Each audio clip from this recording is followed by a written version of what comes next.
Um, I signed up today. Exciting. Okay, what was the reason? Because I'm not making enough money. And what do you do? Or what do you want to do? Um, Personal shopping and styling for men. Okay. I'm in a shit t-shirts now, so I think I need your service. Yeah, at 2 a.m. though, I think that's okay. We're all t-shirts and jeans kind of guys here. I've got like, hundreds of t-shirts from conferences and from my friends who's doing like advertising on the t-shirts, whatever. So Oh, I've never had actually pajama. Sean, you there? Your Oh, camera's like weird. Oh, hi there. Yeah, I'm here. I'm actually driving in my car at the moment, so my camera's going to not be on me. Okay, cool. All right, cool. So, we'll turn off your camera then, so we don't see anything weird. Um, all right, cool. Like to Probably keep it, makes sense. like to keep it really professional on here. Okay, cool. So I think Danielle is going to be joining us, but before she does, um, so what we're going to do on this call today is walk through some of your challenges. Lauren, I know you're new, so you could just kind of watch and hang out. And hopefully, after we do that, Marcin's going to break down a strategy on how many books have you sold? uh, or 1,600 copies.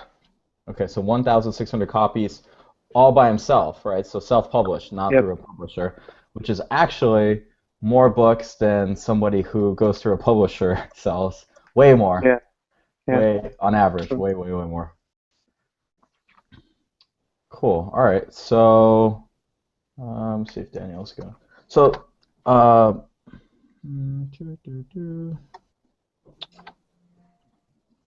Lauren, are you interested in like writing a book at some point? It's a really good idea for positioning yourself. possibly down the Yeah. road. Yeah. It doesn't have to be anything big. It's just like if you have a book that you could show someone when you talk to, and Marcin actually did an interview, and I want to give you something that he said in that interview, which I thought was fucking brilliant. He said, when you go out to meet with people, always have your book. Yeah. Always have your book, and then you could always sell your book.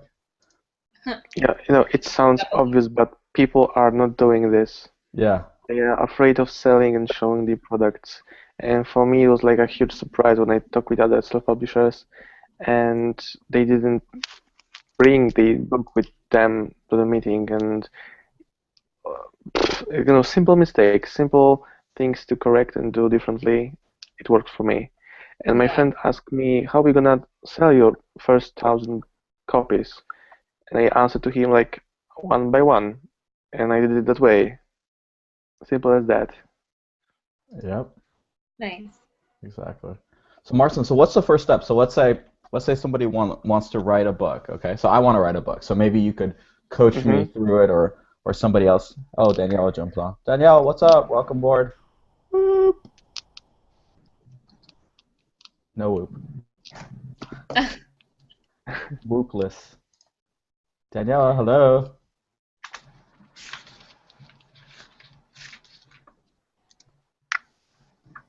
Check your mic.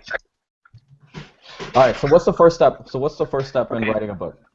I think that the first step in every kind of new projects and businesses should be first find your customers.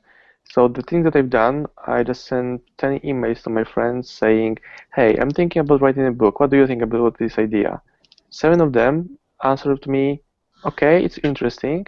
So I sent them another email saying, hey, so if you are interested in buying my book, I don't see any problem of you sending me money.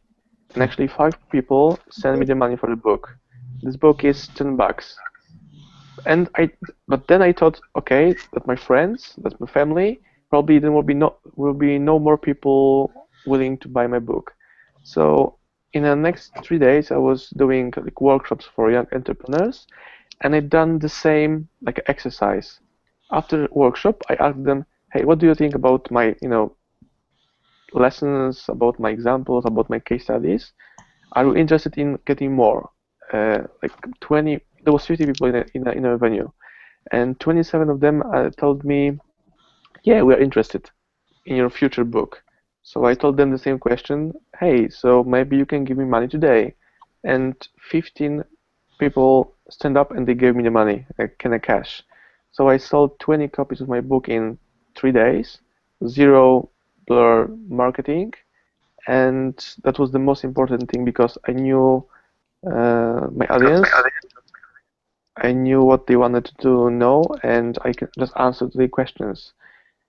And so I create a great product for such a group, and later on, I was able to sell much more copies to their friends, friends of friends, and whatever. Yeah, Okay. that's simple trick. Cool. Sounds easy. Sounds easy enough. So Danielle, can you hear us okay? Yeah, I can hear Okay. you. Welcome. What's up? Hi. Hi. So meet Lauren. Lauren just signed up. She was a referral from Saren. Nice. Way to be. So I had just so you can catch up. Marcin sold shitload of books, over 1,000 books, in Poland, where Yes. people are skeptical, and Of books? they're just skeptical in general. It's just like Oh. selling in Poland's like different. I think. I don't know, Marcin. Yeah, You correct me if I'm wrong. I think it's different, and the book is in Polish, so I cannot sell the book to you guys. Actually, I can, but I have to translate it, but whatever. I found the Poland is like a sweet spot for me, so I would try to conquer book departments and bookstores in Poland now with my product, or products maybe. Cool, cool. So Danielle, what questions do you have? Because I'm actually like, when I was talking with Marcin, I was like, oh shit, I need a book, right? Because I sell high-end stuff, and that's good. But I feel like everyone needs a book, honestly. And I heard an Yeah. interview with Marcin. I said, I got to have this guy on. And he was talking about how he sold like over 1,000 books, sold it himself. This guy's a straight hustler. He's Go getter. just like a go-getter. And I wanted him to break down like the process that someone can go from like idea to finding their person to writing their book. And Right. so, what questions do you have about like writing your book, if any? Because I'm gonna basically like drill Marcin here for questions on how to get started with this. Happy Yeah. to help. Just shoot your questions. Yeah. I mean, how did you have did you have it written before you sold it or no? Yes, first I sold 20 copies, then I wrote the book. It took me like 5 or 6 weeks to do it. I was doing different things at the same time, so I think if you focus only on the book it's possible to write a book in 3 weeks. If you will focus only on writing your book. Mhm. And if you focus on your own experience, you don't need to find, materials from different people, or you don't have to research at all, because people wants to hear your stories, your experiences, and you have this everything in your head or in your heart as well. Mhm. So really, it took you just 5 weeks to write that book? It took me like 5 to 6 weeks, more or less. When I started typing first sentences, till the moment I received book from print, it took me 2 months. You know what I mean? To write, it was like 5, 6 weeks, and then I had to wait like 2 weeks to get this book from a print. So Marcin, let me ask you this question. So what you said here is you actually didn't write the book. So Danielle was wondering, like, did you write the book, sell the book? No, you sold the book first. Yes, You sold the book first, and how many copies did you sell? 20 copies, and I was afraid because people wanted to buy more. Like their friends want to hear about this Marcin Osman book story, and they wanted to buy it before I even wrote it. So I was afraid I will focus too much on selling Mm. instead of like doing the product, writing the book. And most of people are afraid of selling, and I was afraid of delivering the product. So I sat on my ass for the like 5, 6 weeks, and actually I wrote the book. So for me, the biggest challenge was actually to write the book because customers were waiting in the queues to get their copies So where did you find the customers? Who were they? everywhere. literally everywhere. Another story from my experience. People are afraid to. Um, People are trying to find customers out of their network. If you Mhm. have friends, probably they will be your first customers. Mhm. Father of my girlfriend's father bought 10 books from me. Mhm. So if you won't be afraid of selling your books to your friend, products to your friend, your family, whatever, you will find the first customers. That's the key point in this case. I sold, 2 copies to assistant of my dentist. And the best thing that this dentist sold it to them because I was sitting on a dentist chair and he put his hands in my mouth so I couldn't speak, but he sold it to younger assistants of dentists. Um, yeah. For example, some people wrote me on a Facebook that they are interested in my book, but they didn't buy, but they weren't buying this book actually. So you know what I did? I just took 10 copies of books. I write the private signature for them. I took a pictures of the book with the signature and I sent it to them and I told them, hey, books are ready for you. We're just waiting for payments. So it's like an extra mile, extra step I did. I didn't wait for them to buy. Actually, I create the product. I put their name, like it's for Greg, blah blah blah. Best wishes, Martin Osman. Mhm. So they couldn't say no. But if they say no, for me it's not a problem because it cost me only $2 to print the book. Mhm. Mhm. So, Marcin, let me ask you a question because I heard this in the interview. I thought it was brilliant because there's so many applications of this. Like sometimes people sign up for things and they'll say yes, yes, I want the thing, but then they don't follow through. And I Yeah, thought like, wow, true, you could use this on a membership site. You could just like put their login, like their little things, like true, okay, true. it's ready. So I thought that was genius.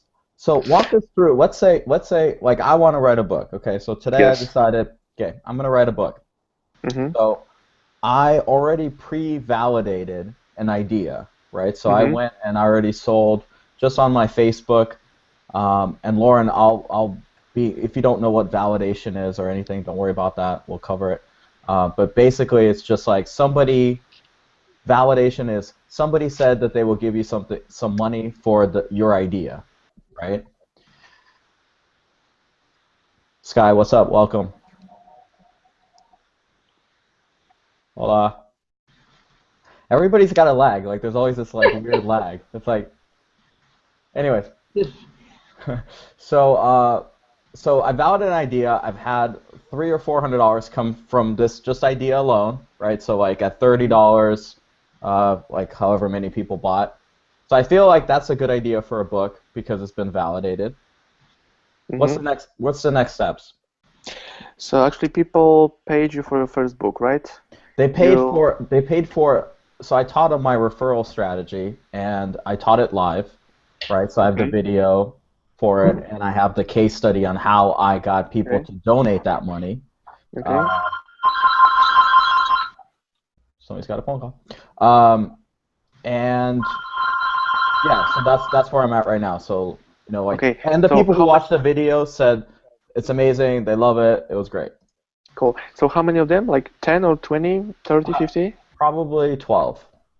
Okay, I think you should get like 20 customers Okay. because 12 or 15 is not enough. I will focus on getting 20 customers. Okay. Then you can send them a list of the question or ask, guys, what do you really want to know from me? What do you really want to learn from me? And I will try to create like a table of content of your book. So let your community and your customers create for you tables of content. Mhm. If you have it, you can just focus on it and write chapters based on this lines for table of content. And you will notice when you only start being in a flow of writing, you will know you will find new ideas for next chapters or next pages. I was afraid that I will I want to know I will be able to find new ideas for the book. But when I start writing and I committed to write the book, and I spend at least 3 hours per day writing, it creates like a habit for me, like Mhm. everyday writing. And for me, it was very easy to, like, it was much easier to focus only like 2 hours per day instead of like, I will write for all day long because I was doing different things. So you have to find what kind of person are you. You have to check, do you prefer writing like for 1 hour or write for a whole day and then have day off? It's up to you. You have to check what works for you. For me, it works focus only 2 hours per day. Normally I was writing more, but never less than 2 hours per day. Marcin, let me ask you a question, because the book, I just want to highlight this, the book that you wrote is, I think, 240 pages or something like that, right? 206. Okay, so 206 pages, and it's basically, just so everybody knows, it's business stories. So business My stories. lessons learned. Yeah, lessons learned from business that Marcin's gone through. So he didn't have to pull from anybody else's like strategies or techniques because he was sharing his own stories on, failures, successes, that type of thing, right? I haven't read the book, but I just listened to an interview, so just relaying that information. So for somebody on this call, right, we don't need to write a book that's necessarily 240 pages. I think for most people, a good kind of introduction to what they do might be 40 pages or 50 pages or 30 pages, right? Great. I agree with you. But I will show you two examples. Yeah. My girlfriend, she wrote a book which is 40 something. By the way, almost... Marcin's girlfriend's right next to him sleeping. There you go. It's 2 a.m. It's 2:30 actually. Whatever. Two examples. Camila wrote a book, and her book is like almost 50 pages long. And another friend of another friend wrote a book in the same numbers of pages. But Camila wrote like a story, like a lessons learned, but with a story. And he just wrote lessons learned. And his book looks very poor. I'm talking about quality of the content and quality of the paper, fonts, the cover. So it's not about numbers of pages. It's about quality that you can squeeze on this 40 or to 50 pages. So you're saying the length doesn't matter, right? Doesn't matter. Yeah, I agree with that. Because with like the referral method that I pre-sold there, all people are looking for is they're trying to get the value out of that method. So if that method, if it takes 10 pages to break it down, that's fine. If it takes 20 pages, that's cool too. If it's 30 pages with a story, that's fine. So the value, like a big objection I think that people might have, one that I might have, is like, oh my God, I'm going to have to sit down for 3 hours and write a book here. I got shit to do. So, I don't think it has to be, you just tell me if you agree with this, but I don't think it has to be a certain amount of pages, but you could start with something, sell it, and then as you sell it and get more, you could get better, maybe? No, yes and no. I created like a physical book, not a Kindle version of the book. So for me it was very important to have not less than 180 pages, to have like a book, that kind of, we call it thin, right? Yeah, thinness. Yeah, thinness. Or thickness. Yeah, but there's some funny tricks that you can work with your fonts and text inside the book to create like more pages without increasing numbers of how I call it, signs or spaces. It's all about quality and value, and I have like a 20 something chapters. So there's like 22 lessons learned from my experience, but covered inside stories. So people get inspiration from me, plus like a hardcore value and knowledge. Knowledge without the story doesn't work. Right. So I'll be right back. I just want to show you a book that I got that I thought was a really good one. Hold on one second.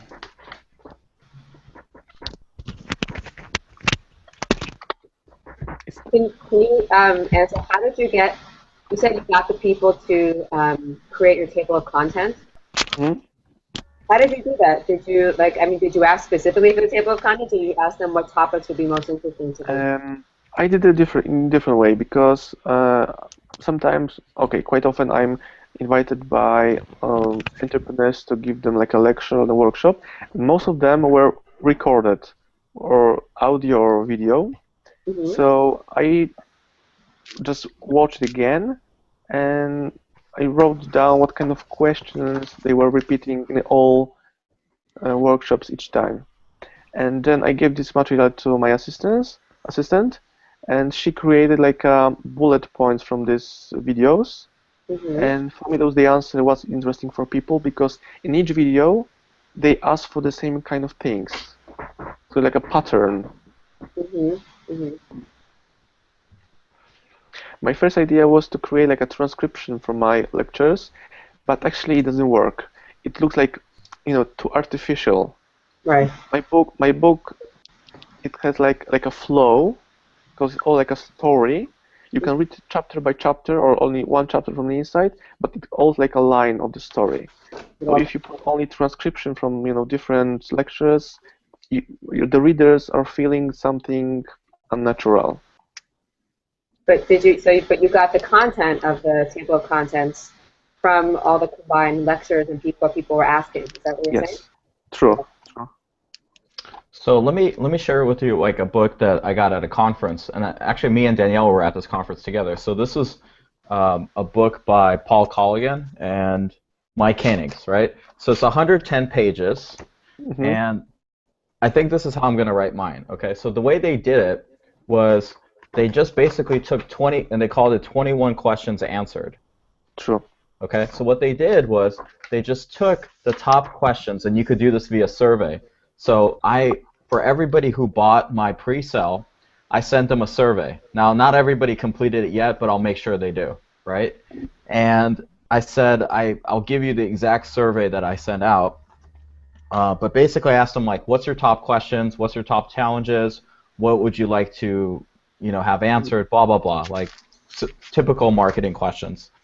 And then what they did here is they just organized them in terms of like order. So like this is about podcasting. So they said, what is a podcast? Is a podcast audio only? So that's a question that they've gotten. Why should I podcast? What equipment or software do I need to make a podcast? How do I make money from a podcast? What are the steps to making and publishing a podcast? What's the fastest way to make a podcast? What's the best podcasting software? Blah, blah, blah, right? So, and then all they did, and so they took these 21 questions. Wait, is it 21? Yeah, 21 questions. So 110 pages, 21 questions, and that breaks down into what? 2 pages per question, right? So question 1, and then what is podcasting? They have a little thing about that. And then, so that's 4 pages, and then they have question 2. And have a look at the spaces between chapters, and this book is like a big, but in an artificial way. Yeah. There's not more than 150 signs in this book. So Right. this book is half of mine actually, but it looks the same if you think about thickness. Right, exactly. So I really like this because they have a summary at the end and they have action items. So like in Marcin's case, it was just a story, right? So I don't imagine that you have summary and action items in that book, or do you? There's some call to action as well. Okay. But try to forget for a second about the content. Yeah. People are impressed by the book if they only see physical book. That's right. You go for a meeting and you can just give them a book and say, "Hi, it's my first book. I really like you to get it as a gift." And like, "Oh my God, you're a famous author." No, I'm just the author. Yeah. But I don't know how it works in US or UK, but in Poland, if you show a book to someone, they feel like you are like special because you are writing the books. People are saying that my book is bestseller. It's true, but it's bestseller in my company. That's the best book I sold. Right? But they told me that. I've never told them that the book is bestseller. They told me that. Is your book a bestseller? Yes, it's the bestseller in my company. Yeah. I'm using that. I love that. Hmm. Yeah. So, so yeah. So what I like about this is, one question, 2 pages, action item, summary, and it's a very easy way, I think, to write a book and initially get started with one. So like my big thing, and this is what I tell people all the time, is you don't have to get it perfect. I think in Marston's case, he wanted something that looked like really presentable, and it was his first book, and you wanted like the thing out there. But the cool thing about the book is that you could iterate on it. You could come out with the first version, and then it might be okay. And then you sell a bunch of those. You come out with the second version. You send the second version to the people who bought the first version. And say, hey, I made this even better. You get it for free. That would be a way too.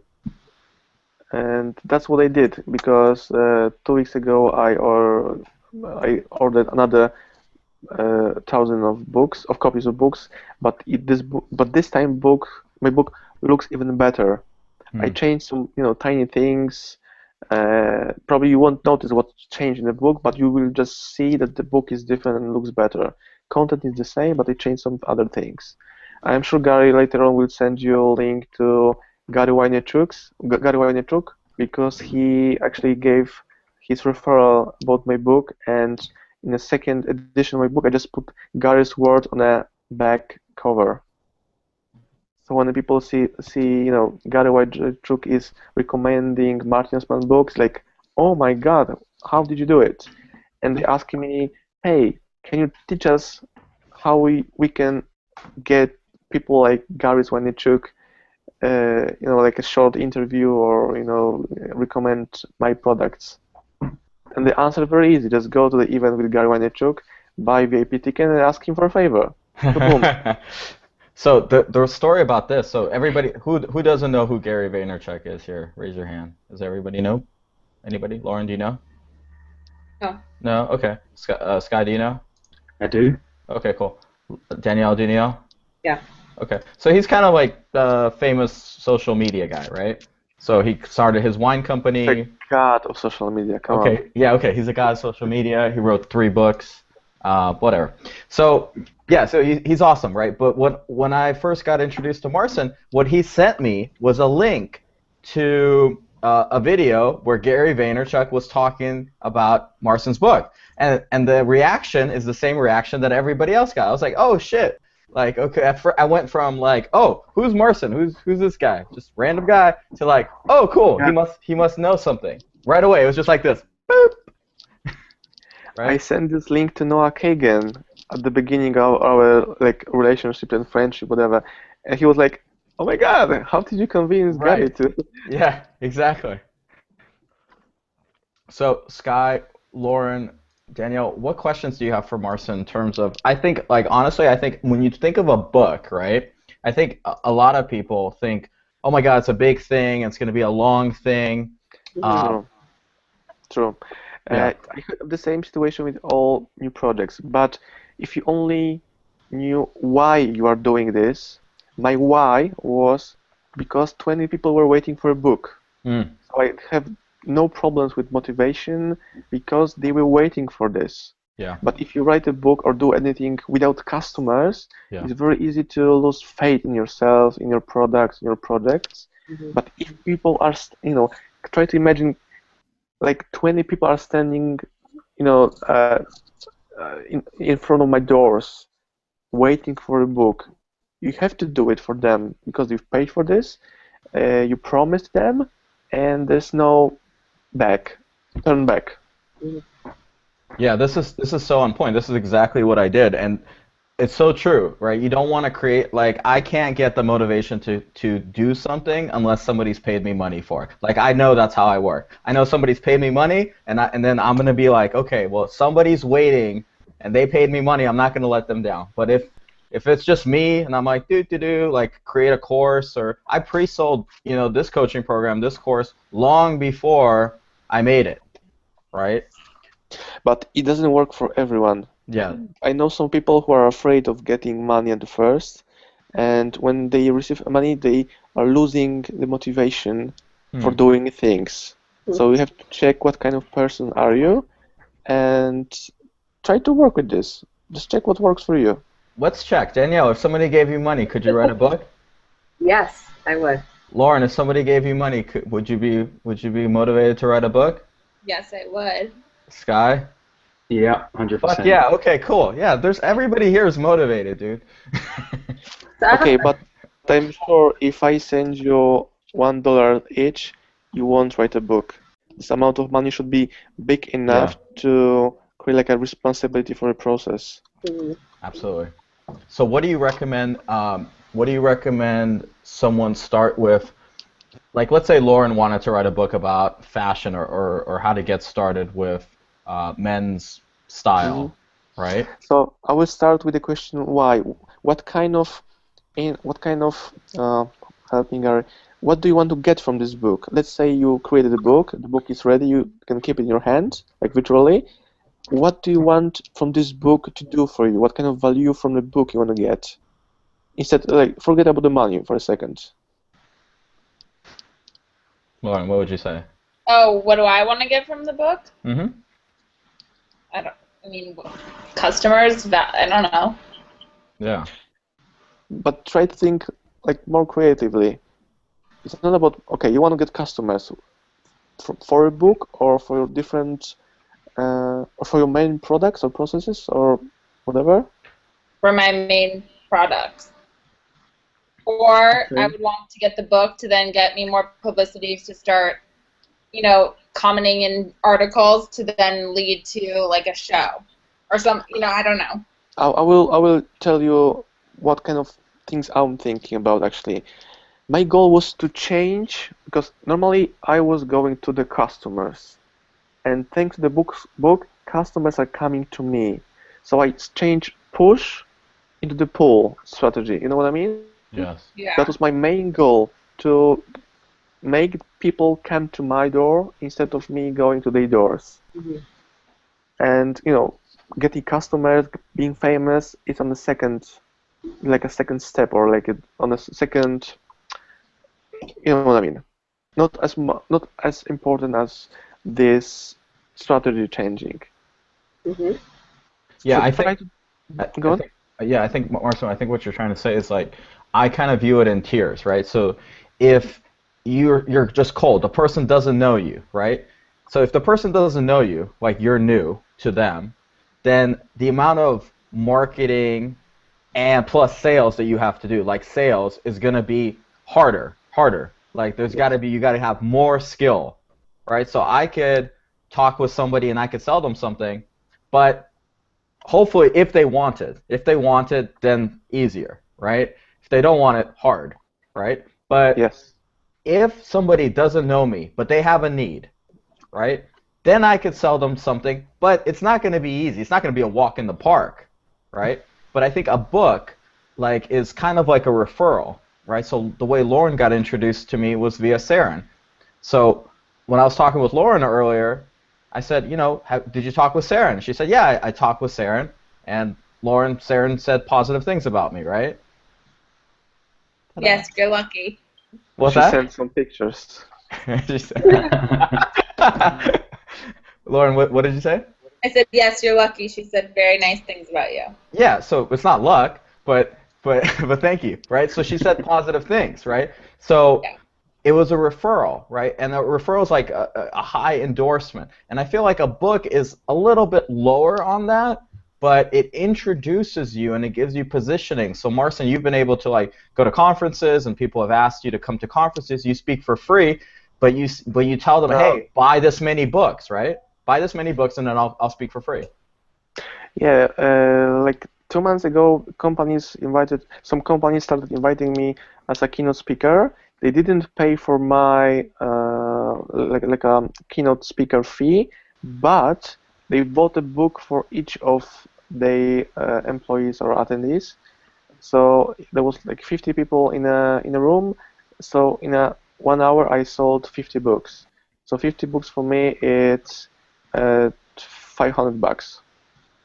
So I get $500 for 1 hour of my time, for Yeah. example. So here's the interesting. So Marcin, you actually don't have a course, right? You don't have the next thing. So let's say somebody buys your book, you don't have something right now where you're offering them the next tier of working with you, right? In a formalized way. Yes and no, because I twice organize workshops for Oh, okay. them. Okay. I use like an extended version of my book. I just send them information by Facebook and mail, and 10 people actually bought the ticket. But the ticket was $300. So in one day, I earn $3,000 for one day. Nice. Yeah, but I know what you mean. I'm sure I should have like an internet course of how to write a book or how to validate products or how to get clients by showing my case studies because it works in my case. I know I should have this. Yeah, yeah. And I organize, yeah. So what my point was there was, yeah, like you know that you need to have that. I know that I need to have a book. So it's fine. Everybody has their own Okay, like things I they will need write a to book do. for you. You will Yeah. create a course for me.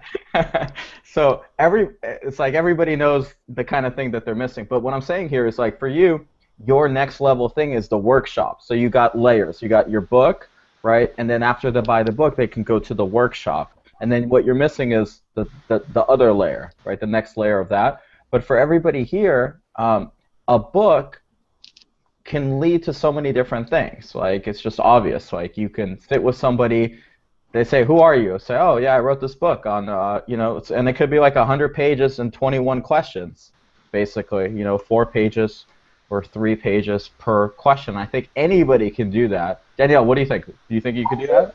Yeah, totally. I mean, Totally. the thing about the book that I think is really cool is that, I mean, there's one thing to put it on the table and be like, wow, it's so impressive. I have this cool thing, which is like great.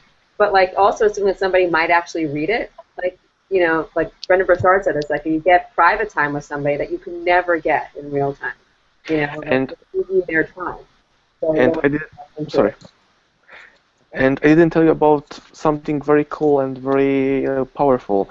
I have to sell like 100 or 150 copies of my book, and later on, my customers were recommending the book. Sorry, I have to just find a charger. 1 second, sorry. Okay. And my customers were my referrals, and they were selling my books to their friends. Some of them order like 10 or 15 copies of my book with my signature, and they sell it for me to their friends. So you have to create you have to be a hustler at the very beginning, and if the product is good, people will be buying by recommendation. You know what I mean? Yeah. Totally. Lauren, what do you think about this idea? Do you like it? Of writing a book? Yeah. Yeah, I think it's a great idea. Cool. Cool. And the other thing is that Sky, what do you think? Can you see yourself doing it? Yeah, definitely. I think I've always known that it's the thing to do. The one thing that I would just build on from what Marcin was saying and you guys have contributed is a book has intrinsic value. So compared to your other marketing materials, when you give that to somebody, they keep it. People don't throw books away. Yeah. So it stays in their home, and it then becomes a referral tool that's a lot more valuable than just, oh, there's this guy Marcin or Gary or whoever, and when they pass that book on to somebody else, it's a valuable transaction. They're not bothering that person by giving them the book. It's just, oh, you might find this interesting, take it or leave it, and you never know where that book's going to end up. So for me, I've always known for credibility and authority, and particularly when we're selling higher value products, it kind of positions you in a different level and there's less price resistance. So for me, it's something I absolutely want to do. And the reason I haven't done it is I've never quite drilled down on what my niche is and figured out exactly who am I to which community to then know, okay, I'm going to invest the time to do this. But if you are not sure what's your niche, but you're sure that you want create like a business book or a lifestyle book or like a fishing book, you don't need to have a niche with the first book. I wrote a book about business, lessons learned, and my audience is quite big actually. So it's not like a niche product. But the first book told me, like, I experienced what kind of book I should write as my second book. So my second book will be targeted to my niche. So actually, Sure. I validate it and I funnel it. I create like a funnel with my book to create another book which will be much more precise for people. Okay. So people are are focusing too much. What's my niche? What's my passion? Blah blah blah.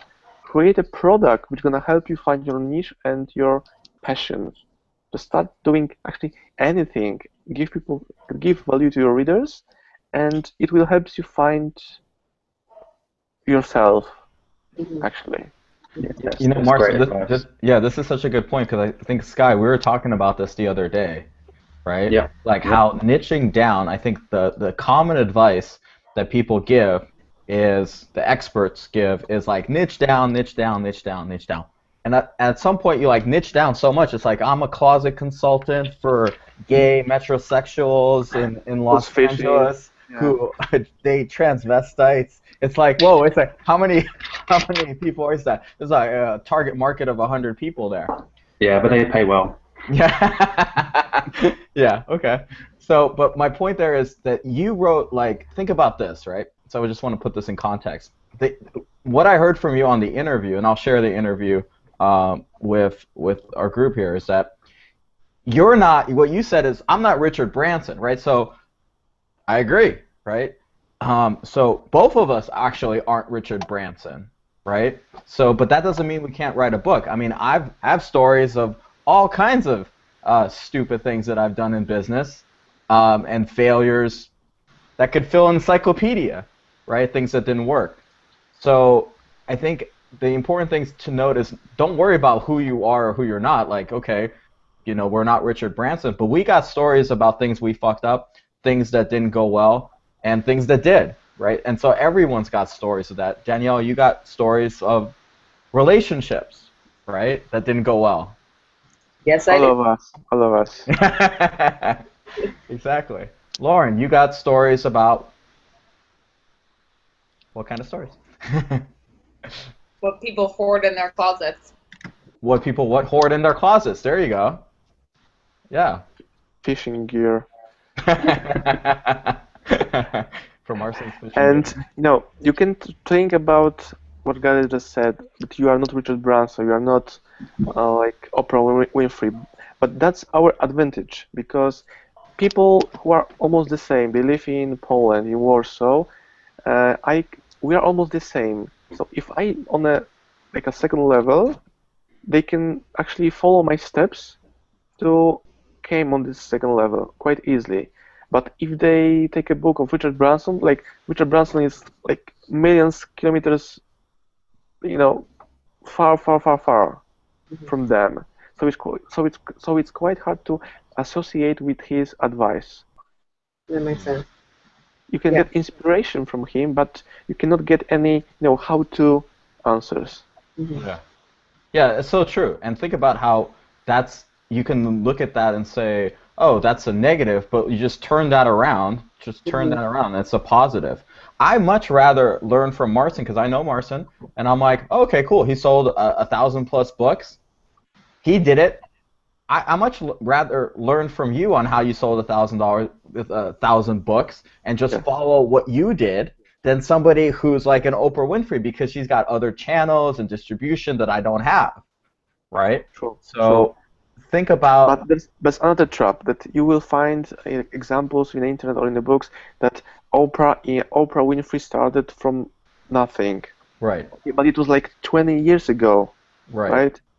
So there's a 20 years of experience from you, like between me and Oprah Winfrey. For example, my Camila, my girlfriend, she wrote her book, but we created like a checklist of things that she has to do, and she's just following the checklist. And in the last month, she sold 300 copies of her book, like that, very easily, just by following step by steps what I've done, oh my God, what I've done with my book. Nice. Okay, cool. So checklist. Okay, so let's go back to the steps, right? Because I want to know the exact steps. So Danielle, what questions? Because I have some specific questions, but I want to make sure you get your questions answered too. Sky, what questions do you have for Marcia in terms of getting started with this? I think it's the procrastination side of things because I currently write for other people. Mm-hmm. And so, just to give you some context, I validated a product 2 weeks ago. Within the first day, I sold six of these products, and it involves me writing around 20-25 pages for six people, and I've been paid $20 from each person. So the money's there, but I'm still struggling to find the motivation to do it. So the thing you said that resonated was figuring out, is it a small 1 hour a day that I do, or is it a bigger block, and making the time for that. So I think, is there anything else you can think of that will help me just get started and just get into that writing? Because it's definitely the pain that motivates me, I think. Okay. I don't know, will it help you or not? I will tell you what helps me, like general in my projects. Sure. If I can feel like a bit of procrastination with things that I have to do, I'm not doing this at all. If I feel that it's not interesting for me, I don't feel any passion, or even if I think about it, I feel like, oh my God, I have to do it, I'm not doing it. Right. But because you can always find something new, something different, which will move your heart, not only your mind, right? Sure. Yeah. That's my advice. I think Gary and I kind of came to that conclusion in our first talk. He was like, "What are you working on?" And I told him, and we realized that wasn't the case. So for me now, it's going back to what Gary was saying. I've sold something, I have to deliver it, and maybe I'll have to find a way to use that for whatever I do down the line, I guess. Make a positive out of it. For example, now I have problems with procrastination with the book because this book for me is actually a bit boring now. I'm looking for new challenges. So for me, probably a new challenge will be to write another book and to sell more books in a shorter time. That's a new challenge for me, Hmm. but in the same kind of field. You know what I mean, right? Yeah, sure. I have to change. If I'm better with some kind of skills like writing books or selling books, I have to change the goal in the second step. To be excited about it, to be motivated from the inside, not from the outside.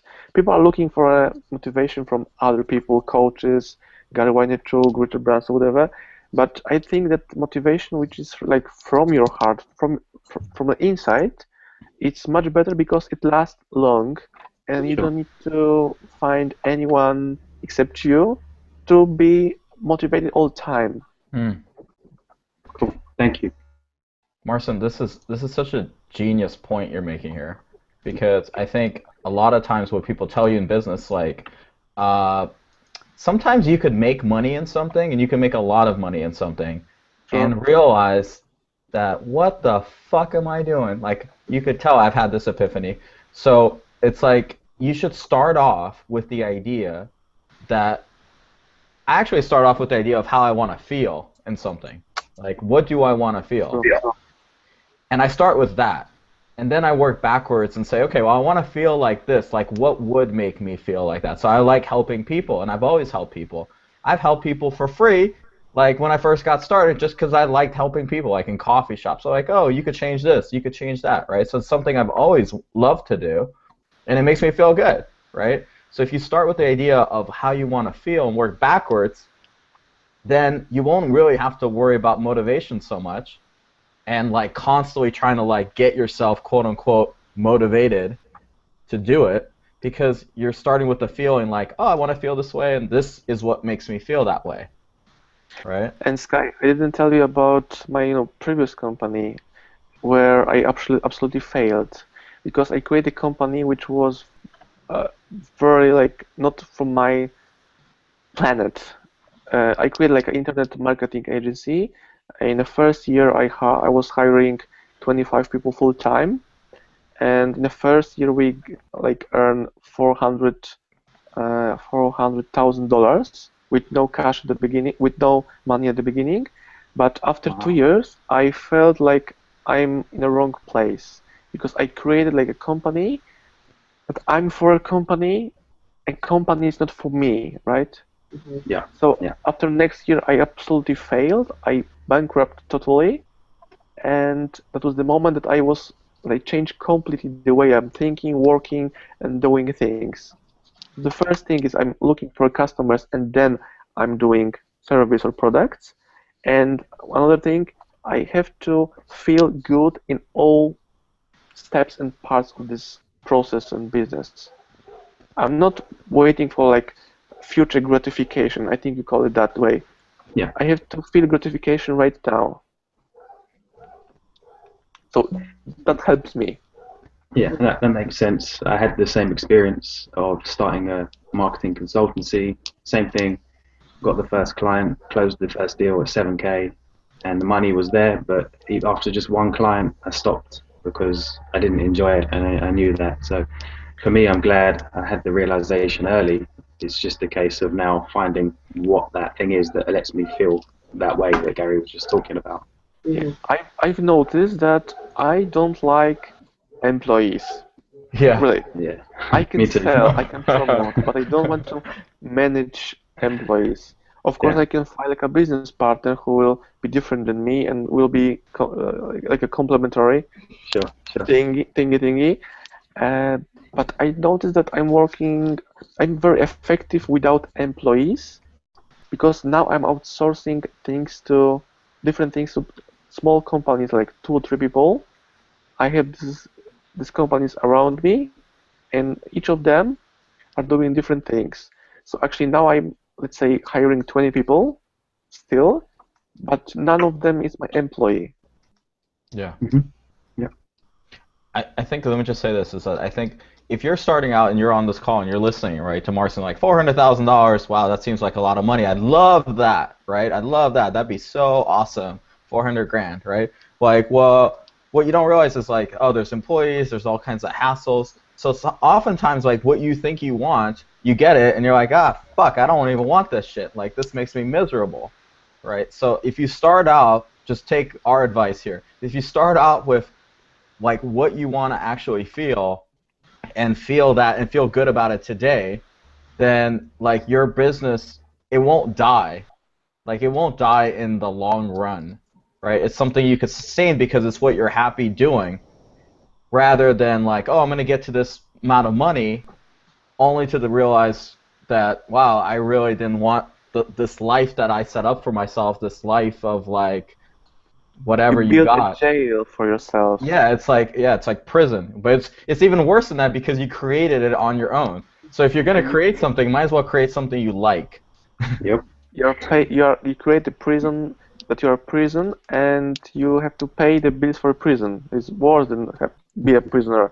Yeah, And I will tell you like very short examples. For 2 hours ago, I bought tickets for January for me and Camila of going from Poland to Bangkok for 6 weeks in January, and it's very awesome because now I have freedom of going whenever and wherever I'd like to go. Before, I was forced to stay in a company to keep an eye on an employee or different things. Yeah. Yeah. Lauren, does this make sense to you? Are you resonating with this? Yeah, yeah, for sure.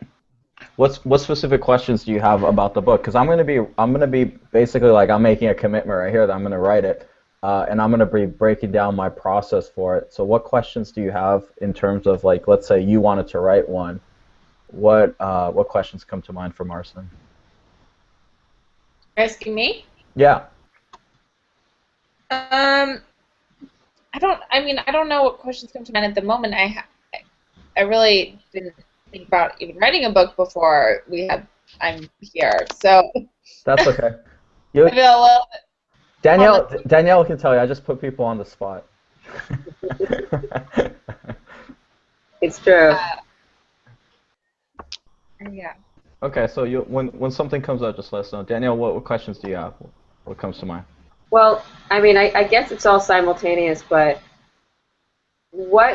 a couple. One, what really comes first for you when when you're thinking about writing this book? Is it like, oh my God, I love this topic, it would really motivate me and I want to write about it, and do you think of the structure, or do you think about who you're going to go out to first, and like what do you do first? Do you start thinking or writing, or do you start telling? Okay, the first moment when I thought about writing a book was people are people were asking me the same questions all the time, and I had to repeat the same stories. Mm-hmm. And I've noticed that it's boring for me doing the same things again. So to write a book was it was like idea to finally I will write a book and I can direct people to the book. So it Mm-hmm. helps me Mm-hmm. to save my time of answering and giving the same stories again. So that was my first moment when I thought about writing a book. Right. And second thing, you have to find clients and customers because it will give you money, it will keep you motivated, and it helps you to create like a time frame from your product for your project. Mm-hmm. When I hear people saying that they are writing the book, I ask them when did you start? They saying like 2 years ago. Oh my God! Like you don't need more than 1 month to write your own book. Mm-hmm. Really. Mm-hmm. Even if you're doing different things, you Mm-hmm. can always spend 2 hours at night doing this. Guys, it's 3 a.m. in my country. I'm talking with you. So you can always find time to do things that you like to do. I have another question for you. It's so you know that like the same way Gary should have a book, you should have like, a product line. What what do you want it to lead to? Like for you, like what is the thing that you want to sell? Did you think about that? Like the point of the book is to build something else? A lot of people asking me how to write a book. I'm telling, and I'm answering to them. Don't ask me how to write a book. Ask me how to sell a book. My idea was I will teach people how to sell books or products which are like 10 to 15 bucks, or how to sell 1,000 products of your product, physical products in 3 months. I can do that. Mm-hmm. But I'm doing different things. For example, events. I thought what I can do to sell 500 books in 1 day. So Mm-hmm. I thought if I have my readers and I'm a self-publisher, so I have to find another 5 or 6 self-publishers because they have their own like a community of readers. So I invited them to the project called Read and Act. Czytaj i działaj in Polish. Read and Act. And the case was I gave them 1 hour for their speech, for their talk in the conference. I organized everything. Mm-hmm. And people were paying $50, 50? No, more, $80 per ticket, and they received 6 books in the price of the ticket. And I negotiated good deals with these authors, so I earned as an author because I was speaker as well. I earned as organizer of the conference, and also I create like a ticket cheaper but without books. So it helped me to earn for this conference like 1 day event. I earn $2,000 because I had knowledge about the book. I Mm-hmm. knew people, other self-publishers, and I'm good with organizing and selling events and conferences. So I connected all my experiences and all my skills as a writer, as a organizer, and salesperson, an internet guy as well. So you created your own event. Yes, I did. Cool. And the best thing is it was again $1, sorry, $0 marketing. Mm. It took me not more than 25 hours to create everything. Mm. It was uh, the whole project lasts for 35 days. First was idea. The next 2 days we create a website, simple website, and after next 31 days, there was like a final day when people came and we sold 110 tickets for the event. So if you keep your ideas very slim, very lean, and you Mm-hmm. focus only on selling and promoting, you will get great results. Because most of people are focusing on promoting. And what does it mean to promote? They set up website, fan pages, blah blah blah, but this shit doesn't sell. Me and Lauren, we were just having this talk just a few minutes ago. Yeah. Yeah. So like People are afraid of selling. They are pretending they pretend like they want to hide behind their laptops. No, I'm busy. I have to create a website. I have to set up domain. Blah blah blah. No, you just have to pick up your phone and dial your friends and ask them, "Hey, would you like to come to the conference?" If they say no, you're asking why, because it's boring. What does it mean boring for you? Blah blah blah. And then you are writing down what the objectives, and you call it to other people, to other friends, but with different proposal. And each time you are smarter. So the iteration process will takes you less time each time after on. Right. Who was your publisher? Or how are you getting things published? I'm my own publisher. Through what? I'm a writer, I'm a publisher, I'm a distributor. You don't need anyone except yourself to do this. This time it's very easy to find a printer, the place to print, the proofreader. Really. It's daunting for a lot of people, myself included, of like, oh, how do I do it? How do I do it myself? I don't know if I'm going to do it right. Like, the only thing you have to do is to find first 20 customers. The next thing is to write 1 page per day, and your book will be ready in 1 year. If you want to do it quicker, write 2 pages in 1 day. So your book will be ready in 6 months. Baby steps. So the interesting thing that I heard on the interview, and I heard you say right here, which I love, is what you said don't focus on promoting your book, focus on selling your book. Okay? Yes. I love it because I think that's what people miss out on is they're working on promotion. So me and Danielle met at a conference, and I feel like a lot of people who were at that conference were focusing on promotion, Facebook fan page, website, this, Twitter, social media, right? And it's like they're doing all this stuff to like get ready. Like I'm getting ready to get ready, but what are they getting ready for? I don't know. Okay, like what are they selling? They don't know. That's a problem. My friend told me, okay, you Martin are good with conferences, workshops, blah blah blah blah. I cannot organize any kind of events. I told to them, good. Don't focus on organizing any events. Just go to events organized by other people. And they asked, what do you mean by that? I told you my example. I was invited to the conference, like normal attendee. I took 10 of my books, and actually I sold 10 of my books on like some random business conference to strangers. I was just walking with the book, keeping like here, right, with me all the time, and people were asking, "What this? That's my book." Oh my God, it's so great. So I asked, "Are you interested?" Yes, of course. Do you want to buy it? Yes, of course. This copy is yours, $10. They were like,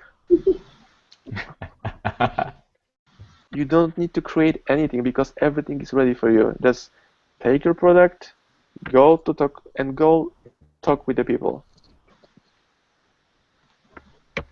Danielle, so think about like this, right? So what you're thinking about is like it's overwhelming, right? So think about the process that we went through to get you your first customers. Right? So that process was overwhelming as well, wasn't it? Like in the beginning when you were thinking about it. Right? Yeah. But now you've gone through the process, right? You know the steps. So is it overwhelming now? No. It's pretty clear. Right? Exactly. Yeah. And Right. So that's the trick. If I knew the steps, then when you know the steps to do, it's like his girlfriend, like there's a checklist. You do the checklist and you do it. Yeah, she needs a checklist. I didn't need it because I feel like I have to create it. invent it. Because I'm very bad with checklist. Because for me it's boring. I like to create some new things. I like to, build the path instead of following the path. Right. But for everybody else like us, we need a checklist. So Marcin, I guess what we're trying to say is, are you gonna give me that checklist or what? Yeah, $100 and it's yours. I love it. This is why I love. This is why I love Marcin. I love it. Okay, so what's the next step? So let's say I'm gonna be basically like showing you how I'm doing it. So my first step was a pre-sale. So I'm gonna give you the template that I wrote up for a pre-sale. I basically wrote a pre-sale donation offer where it was 3 tiers. I've never seen anybody else do this, so maybe I invented it. I don't know. But it's basically like donation based on 3 tiers. So if they donate, $10 or more, I started at 10. They get this. If they donate 20 or more, they get this. And then if they donate 30 or more, they get that. So most of the people starter. Yeah. So most of the people donated 30, which was a video and a report, and I don't know what else. Oh, naked pictures. And naked pictures of Marcin. That was. I don't buy $10. Everything's for sale. I love it. Not everything, but I don't care about the pictures. Okay, very good. You're ready to pay for this? I don't mind. You're far, so. Double the price for me and Marcin. So basically that's what I did, and then I got like $300 or $400. So now what I'm gonna go do, and I'll include like basically like I want to make this into a case study. But now what I did is I had somebody wrote me today, and they said I got a lot of value out of that video. I got a lot of value, and they said I took notes on it. So I said, oh, you took notes on it? I said, could you send me those notes? Okay, I said, could you send me those notes? And he sent them to me, and I was like, oh, wow. Because it was like... I'm so smart. It was like, yeah. Well, that was the first thing. But then the second thing was like, it was a table of contents. It was like, wow, I talked about all these things. I didn't even realize I was just kind of like, here's what you do, right? Here's what I do. So I think if you go about it that way, where you're creating your book via talking about it, right? Especially if it's a functional thing. Like for me, Marcin. For me, it helps me organize my ideas a little bit. So now I'm going to get people to send me their notes, essentially. I'm actually thinking I'm going to make a special offer for people who take notes so they can send it to me. So I can include the notes with my offer later, if that makes sense. So people are paying you to write your book. That's right. Yeah, exactly. It all depends what kind of book you want to write. I wrote my personal story, so I couldn't outsource it actually. But if someone asks me, hey, can you write the book about selling? I will do this in Gary's way. Yeah. I will record like a workshop, seminar, whatever. Then I will create transcription from this. Then I will get rid of all shit which is not related with selling, and then I will build on it. Yeah. So let's break this down in terms of like action items, right? Just to make it very clear. So me and Marcin were actually talking the other day, and the thing we were talking about is that an expert, somebody who's good at what they do, they don't really need to prepare so much, right? Mm-hmm. So they can freestyle it. So if you ask me to talk about sales and you put me in a room for 3 days, at the end of the 3 days, I'll still have more stuff to talk about, right? Even without notes. Just freestyle. If you put me and Marcin together in a room for 3 days, we'd have a whole like 20 days. Wait, there's more. You guys need to stick around, right? There's one more thing. There's one more thing that we need to talk about. It's going to take 20 days to explain. But yeah, go ahead, Marcin. No, floor is yours. Okay, cool. So what I was saying was that if you, like Lauren, for instance, right? Let's say you want to write a book, and just keep it simple. Let's say that you were to write something that's 20 pages, right? 20 pages, 10 questions, 2 pages per question, okay? So what you have to know is what are the questions that people have for someone like you? when it comes to their clothing, when it comes to their closet. Okay? You with me? Mm-hmm. So you probably have an idea of what those questions are from the people that you've worked with, or not. I don't know. Do you? Somewhat, yeah. Okay. But So I'm sure you have pictures from these things, Before of and these after, things. yes. So I'm yeah, sure your book will be full of pictures and illustrations. So if you have only like 20 pages of text, you can always add some pictures, and your book will be like 50 pages, which Right. looks much more solid. Because in your case, pictures will be much more important than text, I think, because it's much easier to uh, see what's on the picture instead of describing what's on the picture.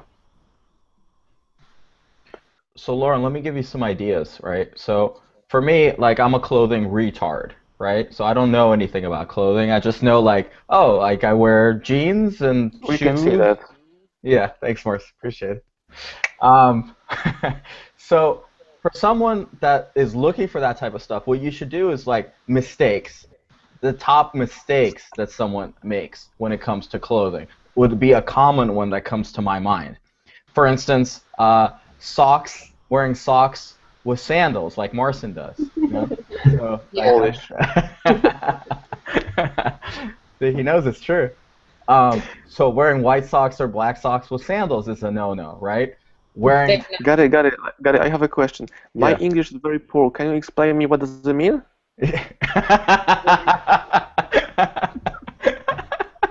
I love it. He's the best. So wearing a black pants with brown belt, right? That's a no-no. Wearing shoes, like running shoes when you're not running. With Woo! oh, that's so bad. I do it I all have the the time. same one. I have the same one. Only guys in tech. Like that's our jeans and running shoes. So you want to like make those like identify what the top mistakes you think are that guys make, right? Right. I bet you if I asked you to list those, you could come up with them right now.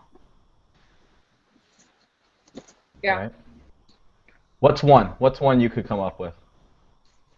Wearing things that are oversized, not fitted. Guys Right. who wear like bootleg jeans, like oversized shirts. Yeah, Laura, Money. that's one. You're right. That's first part of your book, and second part of your book will be, I will tell you and I will show you that wearing and getting very nice clothes, it's not as difficult as you might think at the beginning. Hmm. I will show you in a simple 10 steps how to do it. Yeah. So first, define the problem, and then show them the answer, which will be much more easier than they really think about it before. Yeah. That's the Lauren, value. yeah, you were totally right on, Marcin. Lauren, what comes to mind right now for me for like your USP, we were talking about that before, was I think most guys who have money to spend on clothing can go out, right, and easily buy clothing that's expensive that might not look that great, Right. right, because it's not tailored. So they're going to spend a lot of money. So watch where I'm going with this. They're going to spend a lot of money buying out stuff, but they don't know what to buy, how to match, right? They don't know how to do it. Yeah. So if you told them, look, I save you money, you don't cost money, you save them money by saying, look, I show you how to get the right clothing that fits your style, your particular style. So the first thing I do is I figure out what kind of style you are, what would be cool for you, okay? So that's your analysis, right? Right. Diagnosis of the problem, their problem, right? You diagnose, and then you say, okay, well, based on my diagnosis, based on the type of lifestyle that you live, here's what would work for you, and I'm going to help you save money by going to these places. I'm going to take you shopping at the right places where stuff's going to look great. It might not be that expensive, but ultimately, you're going to save money with me. If I was in your position, I was selling what you were selling, that's how I would pitch it. I would say, look, I'm gonna save you money. Right. You with me on that? Yeah. And time, I think. And time, exactly. Because actually, yes, right on that. Because what's going to happen? I would say, look, if you don't want to work with me on this, let me tell you what's going to happen. You're going to go out and buy some stuff, and it's going to be expensive. And die. Yeah, it's going to be expensive, and you're not going to be happy with it, and it's not going to look good. You're going to have to return it. You're going to have to go back, return. They might not accept it. You're going to pay through the roof, so on and so forth, and ultimately it's not going to look good. So you're going to spend a lot of time, a lot of money for ultimately a result that doesn't look really good. Is that what you want? No, right. So work with me, and then I'll help you save money. That would be my pitch for what you're selling. Marcel, do you like that? I like that, but I think you don't make me wrong. Don't understand me. Like, I think you push a bit too much with this Lauren projects. I think Lauren, you're a bit like overloaded with information. So yeah. Right? Am I right? I'm okay. Okay. A lot. You can get more. Okay. Okay, Gary, continue. Okay, cool. So that would just be like my beginning pitch. That's just like off the cuff, right? Without even thinking about it. There might be a different angle, but that's what I would start with. How to get dates. What's that? How to get dates. How to get laid. How to get dates or how to get laid. But for your people, they don't want to get dates. Why not? Oh no, you're saying for Lauren? Yeah, totally. Oh, for Lauren, yeah, tons of dates. Like dates, relationships, more lays, whatever it is that they want. You got to talk to them about that. But I'm saying Gary is your customers, I think, Maureen. Nice.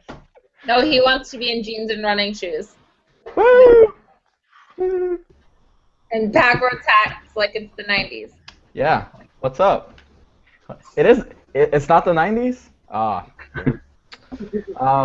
You can always now ask him, Gary, do you prefer have like a Nike or a girlfriend? Seriously, Gary, what's your answer?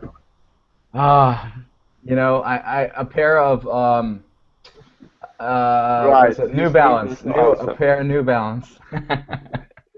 That's worse. That's worse. So for Lauren, it'd be am I getting a weird noise? Okay, so let's do like a quick exercise. Yeah. Is there anything that Lauren can do for you, Gary, with your style and the kind of things? You know, I'm not her target customer, but I think for her target audience. But why are you saying that you are not her target? Why Lauren, am I not? is anything you can do for Gary? I mean, Guys. Yes, but he Sorry? doesn't care. Say again? He told me he doesn't care about what he looks like, how he presents himself to the world. So, like he said, he's not technically my target customer because he doesn't care about how he presents himself. Of course he cares how it looks like. Watch where Marston's going with this. Watch this. Go ahead. Yeah. Of course he cares about his clothes. He just told us about his sexy sports shoes. So maybe his style is like a sports style.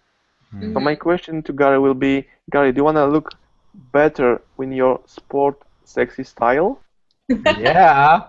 Of course, right. Are you willing to pay $50 to Lauren to help you pimp your sports outfit? Yeah. Okay, can you PayPal to Lauren $50 now? Yeah. Kaboom! You just earned $50, Lauren. There you go. Yeah. True. Good one. And let me know, did he do it actually? I'll do it. You see, it's so simple. You are selling the same kind of things, but you are looking for right context. Everyone cares about how they look like. Right. Even if they are wearing too big shirts, like 2 sizes bigger, or whatever. So Lauren, do you see what Marston did? What he did there? Do you see what he did? Yeah. What I did. Try to get like, What? I'm cutting out. I'm asking, try to explain what I did to make sure that you understand what I did right now? You turn it around so he could be a customer. So I'm selling something of value to him, even though he doesn't care, or he wears sports clothes. But I mean, yes, everybody cares. But turn it around to help him elevate the style that he's already come accustomed to and enjoys. True, true. And think what I've done was, if you are saying that he's not your target, it means that that he's less important than you. So I put client in the front and I stand back, because for me clients are the most important things in business and in life as well. Right. So I ask, what do you need? What's your need? I know that Gary has money. I know that he's taking care of his looks, because you can see it on his Facebook pictures, of course. And there's always something you can correct to look better. You know that. Right. So There's 5 other people on this webinar, so you can try to iterate this. Also, fucking love it. you also made him say yes to something, like choose into like a category, right? Like that was like kind of important to say, like, okay, so you're not like the suit guy, but you're definitely like the sporty guy. And he was like, yeah, I like sports. Like that's me. Like I'm the sport guy. So Only questions. Only questions. Yeah. Shut up and ask. Say that again? You have to shut up and give questions instead of talking. Mm-hmm. Questions are so powerful thing in selling. Like, there's nothing more powerful than questions. Mm-hmm. Yeah. So I just want to highlight this because I think it might not be obvious, right? But what Marcin did here, right? So the first question he said, so first of all, what I told you was a lie, okay? But there's different categories of lies. There's lies we tell others, there's lies we tell ourselves, and there's lies we don't know are lies. So the first lie out of my mouth was, oh, I don't care about looks or whatever I said, right? And Marcin's smart enough, right? And he sold enough stuff to know to ask the question, like, oh, well, why? Right? And then he got me to agree on, well, if we could make it a sporty style, I mean, wouldn't you want like something to look like that? And then he got me saying yes. Now, Lauren, for you, somebody might tell you something like I told you, like, oh, I don't want this. That's like an objection, right? Right.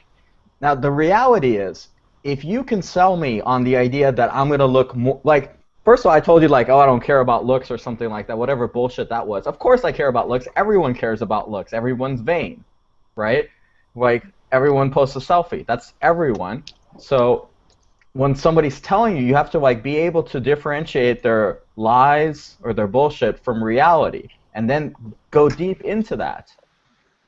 So the reality is, if you sold me on what you do, right, or consultation or whatever, but you said, Gary, we're gonna make you like cooler sport, like like you, but like cooler you, like the way that you see you. Like, how do you see? Oh, like cool and sporty and 1990s, but like more like 1999 and not 92, right? And then you sold me on that, right? But then you got in front of me, and then you saw my closet, and you saw like that there's like 2 suits, right? And God, like I don't know when I wear them, right? But you saw that there was no like formal attire of any sort, and then you said, well, yeah, it was like casual. But you introduced the idea that, oh, well, let's go to the store. Let's try on some sporty stuff. Okay, we're also gonna try some other stuff. Yeah, just try it on, right? And I tried it on. You said, well, that looks good. And you're like, oh, okay, that looks good. So at some point, you would have got me to buy the stuff that I really needed. Right. Okay? But it's not the stuff that I wanted when I got there, when I bought from you. So what you should be selling is, like exactly what Marcin's talking about, is sell me what I want. Sell me what I want. Sell the people that you're talking to what they want to buy. And then, once you sold them, Then you could start educating them and teaching them and start introducing the things that you feel they need. This is a really, really important point. Don't Right. sell people what they need. You'll go out of business. Yeah. Marcin, you with me? Yes, and a lot of people in this, when I'm telling them that kind of exercise, describing what to do, I always heard this sentence that of Steve Jobs, customers don't know what they want before they get it. It's a Yeah. bullshit. We are not Steve Jobs, right? Of course, customers, I I know what I want. So I just don't have like a knowledge or experience or skills to like paint my house, right? But I know I want to paint my house. I don't want to do it on my own. That's why I'm looking for people who gonna paint my house. That's it. And when someone is coming to me saying, "Oh, you have to change windows for a new one," I don't want to change windows. I just want to paint my house. That's it. Lauren, does it make sense? Are you getting some insights here? Yeah, for sure. Thank you. Cool. Awesome. Marcin, that was great. Thank you. Daniela, any thoughts on that? Yeah, I mean, that resonates for sure. Give people what they want, sell them what they want, and give them what they need. I mean, yeah, I love that. I'm also like, because you know what I'm working on and like, you know, the free thing, I'm very tuned into like having people opt into a category of some sort, like saying, yes, that's me, yes, this is me, and then offering them what they need, which, you know, fulfilling that category, but, you know, which may or may not, I don't know, may or may not be, well, it's what they need, you know, but that's what I'm thinking a lot about now is how to get people to opt in and say yes to what they want. Yeah. How to get people to opt in and say yes to what they want. Right. I like that. Yeah. They'll say And yes I to think what they want. and I Marcin. think there's one more thing that even when I'm showing to people how to give and ask proper questions, they like 30% of them are still not getting money because they are afraid of closing the deal. You've noted that I make sure that Gary will promise to all of us that he's gonna transfer or PayPal $50 to Lauren, right? Lauren. And without this commitment, probably he will forget about it. I will forget about it. But now he committed to all of us that he's gonna pay it, right? And I didn't leave it up. Okay, you're gonna pay later or whatever. You have to nail it and close it right now because you know each second after, clients is trying to find a reason of not to pay. He's gonna talk with a girlfriend, a boyfriend, or will be busy with other things, blah blah blah. So time doesn't work for you with selling. Yeah. I think Gary's frozen, but I know that's a big belief of his. Time kills all deals. That's right. Time kills all deals. I made this, listen, let me just talk about this real quick and then we'll do wrap-ups. But listen, selling is not promotion. Promoting is not selling. And selling is not closing. And closing is not selling. Okay, you have to know the difference between these three. There's promotion, there's selling, and there's closing. If you don't close, you haven't finished the job of selling. Okay? I actually made this mistake today. Okay? Somebody called me up, like that interview, right? Called me up or messaged me. I got on the phone with him. We talked for a few minutes. I told him how much it was going to be. Okay? I said, great. Like, I had some other stuff going on. I was like, I don't really care about this money, and I don't really care about this guy. If he sends it, great. If he doesn't, whatever. Okay? No sweat off my back. But really, I should have closed. I should have said, great. He said, well, how should I pay you? And at that point, what I should have said is like, great, Visa or MasterCard. And he said, can you send me a link and then I'll pay you? And at that point, I should have said, no. If you want to do this, great. I could take your Visa, MasterCard. We could schedule the call and we could make it happen. That's how I do things, right? That's what I should have said. But I said, okay, yeah, I'll send you the payment link because I didn't think he wasn't gonna flake out on it. Okay. But in that moment, he was gonna make it. As time progressed, okay, he might change his mind. In fact, I still haven't gotten that payment. Oops. Fucked it up. So what Marston's saying is you got to close, and he put pressure. Like, I am going to send Lauren, send me your PayPal. I am going to do it because he made me say it, and then he brought group accountability to it. Right? So I'm not going to look bad in front of my people.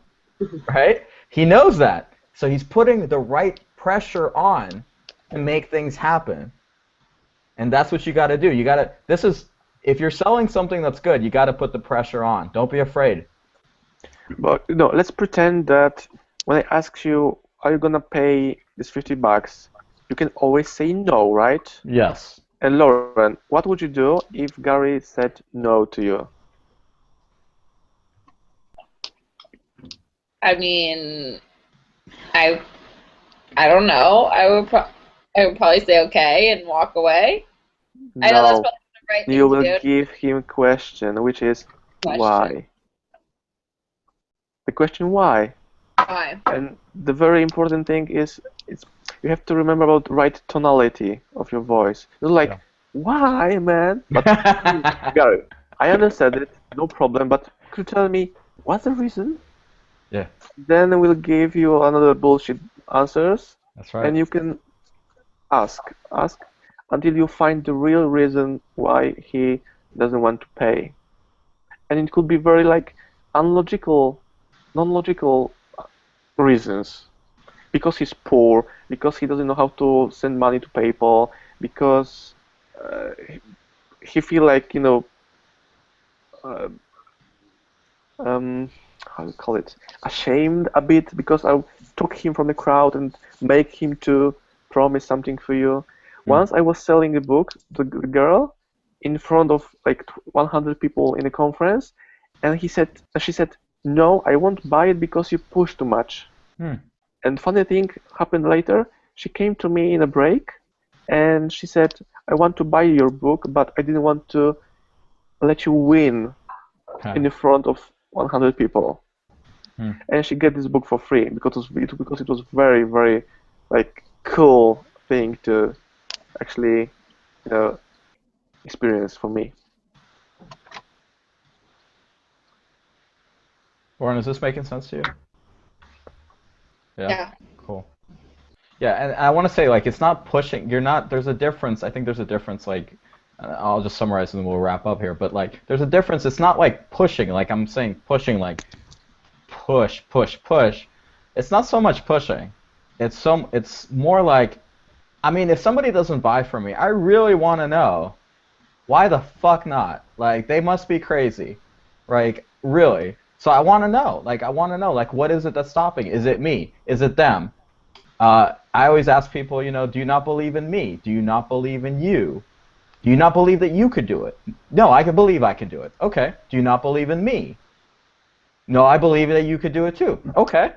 Well, what's the thing that's stopping you then? What's the thought that's preventing you from moving forward?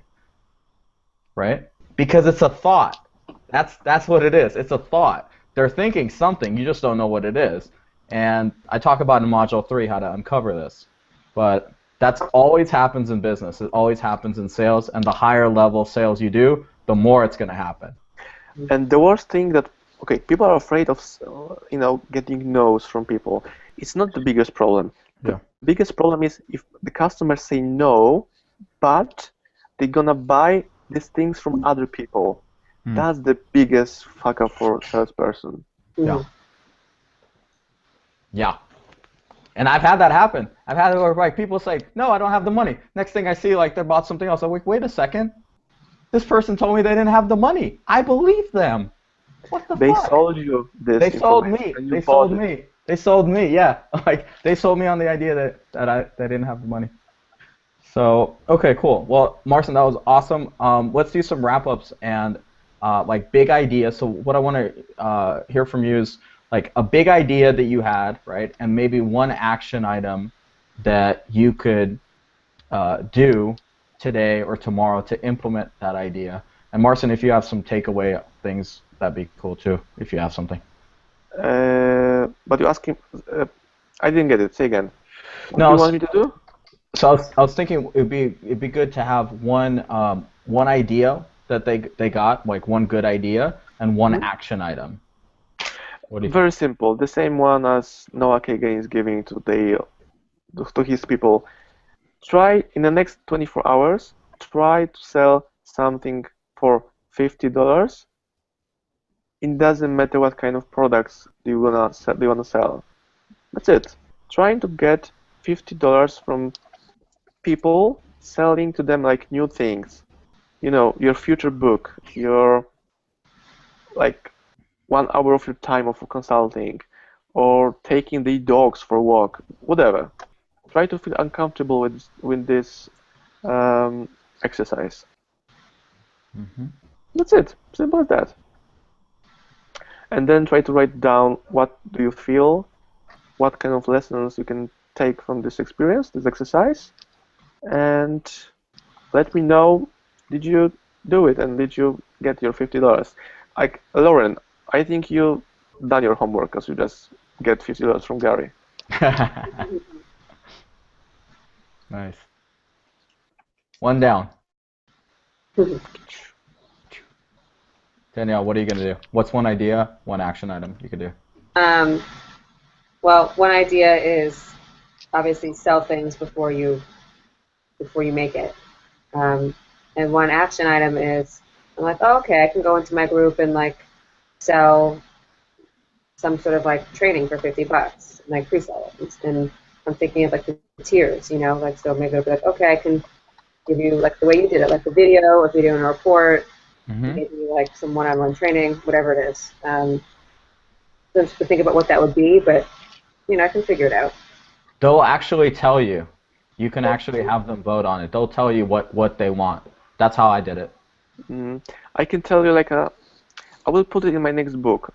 The simplest way to earn $1,000. I will contact like 10 or 30 people from my, or maybe 100 people from my phone numbers, like from my phone, right? And I will ask them, hey, what do I have to do for you to get $30 from you?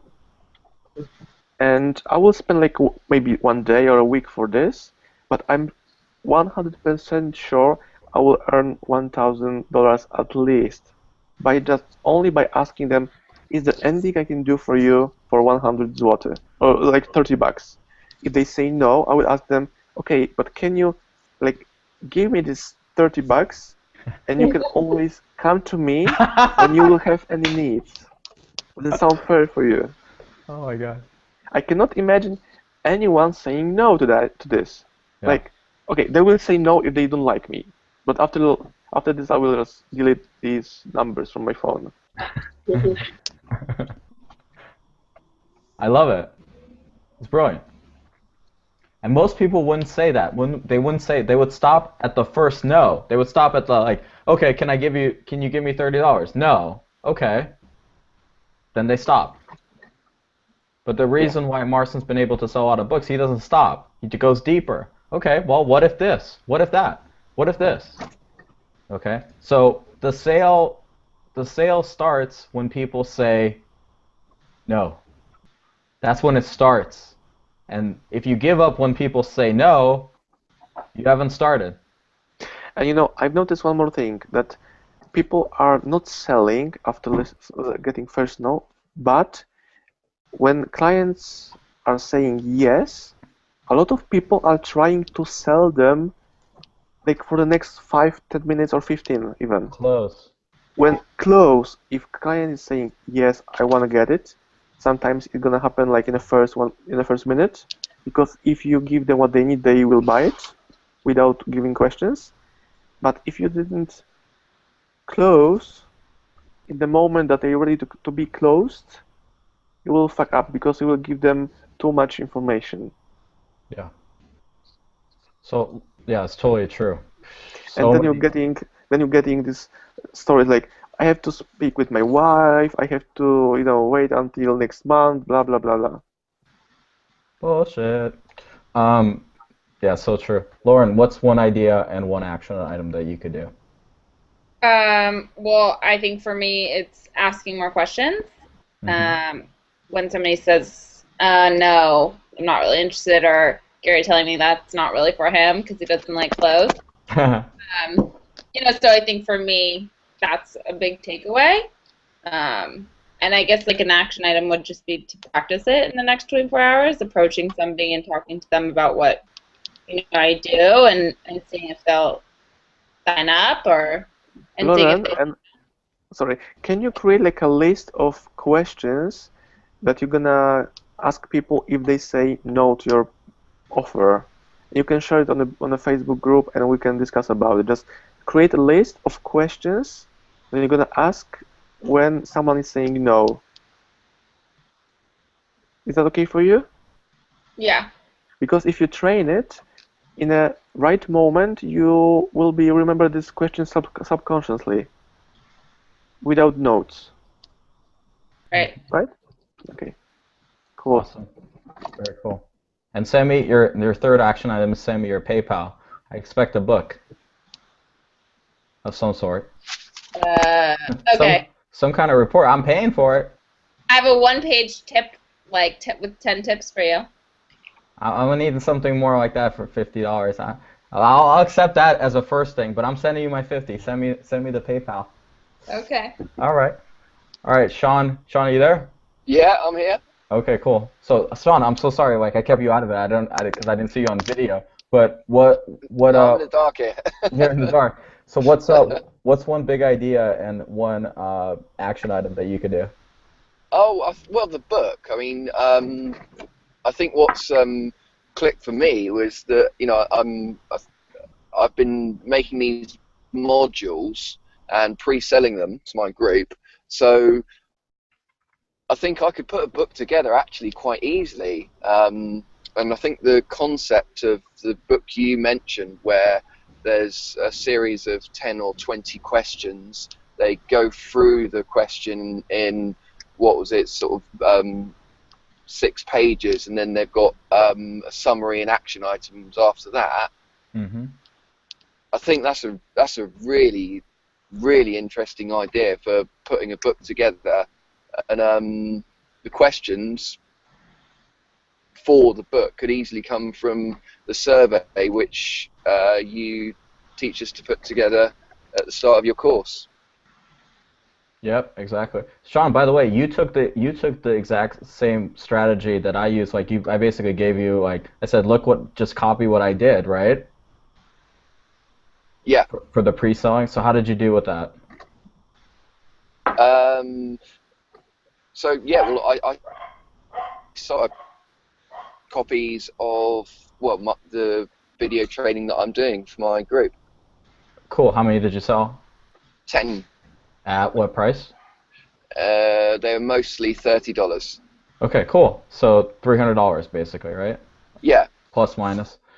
So right. So exactly. So basically copy exactly what I did for the pre-selling strategy. It worked for me. It worked for Sean. It worked for you. It's the exact same model. Cool. So what's one action item that you're gonna do, Sean? Well, I think I want to buy that book that you've got, so I can look through and see how they structured it. I have to translate my book into English. Come on. Nice. Oh, Sean, were you talking about Marston's book or the one that I have, this one? Actually, I meant the one you got, Gary. Sorry, Martin. Marson, Come on, you can learn. Marson, send me your PayPal. I'll buy your book translated in English. Let's go. Let's go. Okay, let's do that. Let's do You got that. your first English customer.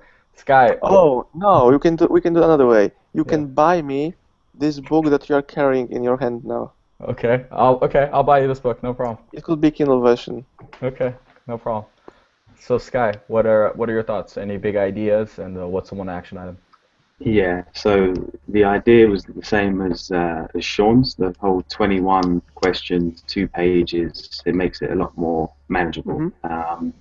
And the idea that kind of came from that was I've been trying to get people to fill in my survey because my group is something like 15 members. There's not a whole lot of content in there, but I've been doing lots of posting around Facebook groups and emails to get them to do the survey. So I'm going to go back, take a look at what questions were they asking me, what was I helping them with, and that's going to really give me the table of contents, I think.